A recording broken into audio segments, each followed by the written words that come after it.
জীবনের প্রথম কাইকিং করলাম নেপালের পুখার আর ফেওলেকে। কাইকিং করার সময় আবার নেপালের কিছু ফ্লয়েন্টের লগে বন্ধুত্ব হয়ে গেছে। আজকের ভিডিওতে দেখবে ফেওলেকের মধ্যে আমার কাইকিং এর অভিজ্ঞতা। সকালের নাস্তাটা করে আমরা বাইরে গেলাম কাইকিং করার লেগে ফেওলেকের উদ্দেশ্যে। আমরা যে হোটেলে অবস্থান করতেছি এটা থেকে ফেওলেক কাছে হওয়ার কারণে আমরা একটা সুবিধা হইছে, কারণ হোটেল থেকে ফেওলেকে গেলে কোনো ধরনের ট্যাক্সি লাগে না, যার কারণে আড়া শুরু করে দিলাম ফেওলেকের উদ্দেশ্যে। ফেওলেকের মধ্যে যাওয়ার আগেই দেখি সারি সারি বুট দোকানের মধ্যে সাজায় রাখছে, কিন্তু আমরা লেকের পার থেকে কাইকিং করণের সরঞ্জাম বাড়ালে কি চিন্তা করে হোটেল থেকে বাইরেছি। এইদিকে অলিগলি দিয়া সোনা বন্ধুরে গান গায়ে হাঁটতে হাঁটতে আইফল্লা ফেওলেকের পারের মধ্যে যে একটা পরিবেশ দেখছি, এরকম সুন্দর পরিবেশ দেখানোর কিন্তু সচরাচর সৌভাগ্য না। দেন পারের মধ্যে কেমনে মানুষ মৌমাছির মতো কাইকিং করতেছে। এইদিকে হেরারা দেখে আমার মাথার মধ্যে একটা দুষ্টু বুদ্ধি আইছে। বুদ্ধিটা হইলো বুটটা যদি একবার চালাইতাম পারি তাহলে বাইতে বাইতে একদম লেকের মাঝখানে যাই আমগা। এইদিকে আমরা খোঁজা শুরু করে দিলাম কোন জায়গার মধ্যে কম দামে বুট বাড়া দেয়। আমরা কপালটা বালা বেশি খোঁজা লাগছে না, আমরা জনপ্রতি 1 ঘন্টার লিগা 400 নেপালি রুপি দিয়ে বাড়া লইলাম কাইকিং করার লিগা বুট। এনাও বলে জুতা চুরি হওয়ার সম্ভাবনা আছে, যার কারণে দোকানের ভিতরে টেবিলের মধ্যে আমার থেকে মূল্যবান আমার জুতাটি রেখে দিলাম। আমি হাল বিল নদী নালার মধ্যে ডুবাই সাঁতার শিখছি, কিন্তু এনো কাইকিং করতে গেলে অবশ্যই সেফটি মেইনটেইন করতে হইব, যার কারণে লাইফ জ্যাকেটটা পরে লইতাছি। পরে যদি মন চায় লাইফ জ্যাকেট খুললো লেকের মাঝখানে গিয়ে ডুবান শুরু করে দেয়। আচ্ছা কোনো সময় হয়ে গেছে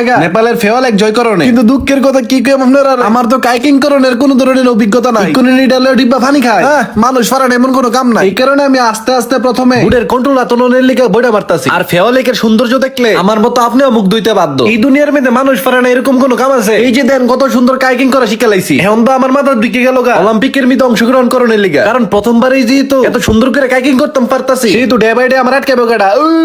এখন তো অলিম্পিকের মেডালটা মিস হয়ে গেল কইলে একবার না পারিলে দেখো শতবার, কিন্তু আমি একবারই করে দিতাম চাই বাজিবা। ওয়াশিং সংশন টু ফলো মাই পেজ। যারা ইকোন আমার পেজটা ফলো করছেন না তাড়াতাড়ি ফলো করে দেন, নাইলে কিন্তু আপনারা লগে চলতাম না। এন্দা আমার কাইকিং দেখা নেপালের একজনে আমার লগে বন্ধুত্ব করে লইলো। বলাইকে তুমি সেই কাইকিং পারো? এমনি কাইকিং করলে কেউ তোমার ডুবার থেকে বাঁচাইতে পারতো না। পরে আমরা লেকের মাঝখানে কাইকিং করছি, নেপালের বিভিন্ন বিষয়ে আলোচনার মাধ্যমে আড্ডা মারছি। এর ফাঁকটা আমি একটু অলিম্পিকের লিগে প্রস্তুতি নিতেছি। এক পর্যায়ে দেখলাম বুটটা আমার ইশারাতে ঘুরতেছে। শত চেষ্টার পরে নিজের প্রাক্তনরা ইশারাতে না ঘুরাইতে পারলেও একটু চেষ্টা করলে কিন্তু কাইকিং এর বুটরে নিজের ইশারাতে ঘুরান যায়। এন্দা রোদের মাঝখানে কাইকিং করতে করতে আমরা পুরো হাঁপাই গেছিলাম, যার কারণে সময় শেষ হওয়ার আগেও আমরা সারেন্ডার করে লাইছি। আর পারতাম না, বুট এবং লাইফ জ্যাকেট জমা দিয়ে আমরাই পড়ছি একদম ঠান্ডা ঠান্ডা লেমন ড্রিঙ্কস খাইতা। বিশ্বাস করেন ভাই, এতবার রোদের মধ্যে কাইকিং করে আইয়া এই ঠান্ডাটা মোহদনের পরে এত শান্তি লাগছে, মনটা চেন হই শীত হইছে দেইগা। এইদিকে আম্মু কল লাগা দিছিল একটা ব্যাগ নিতা, কিন্তু দুঃখের কথা হইছে আমি কোনো ব্যাগ ট্যাগ চিনি না। দোকানে থাকা আপা কইছে এই ব্যাগটা নিলেই নাকি ভালো হইব। পরে আমি এদিক এদিক না চাই এই ব্যাগটা লই লইছি। দোকান থেকে আইফলাম দিলে আমরা খাওয়া দাওয়া করনের লাগা, তাও আবার মহিষের মাংসের বিরিয়ানি। এটি দেখে তো আমার জিভটা দিয়ে পানি পড়ছিল। দাঁড়ান খাই দিয়ে কিরকম লাগে। সামিসের মধ্যে একটা আস্তা গুস্ত আর কুদুর রাইস লয়ে জন্মর বিতে হান্দাইছি,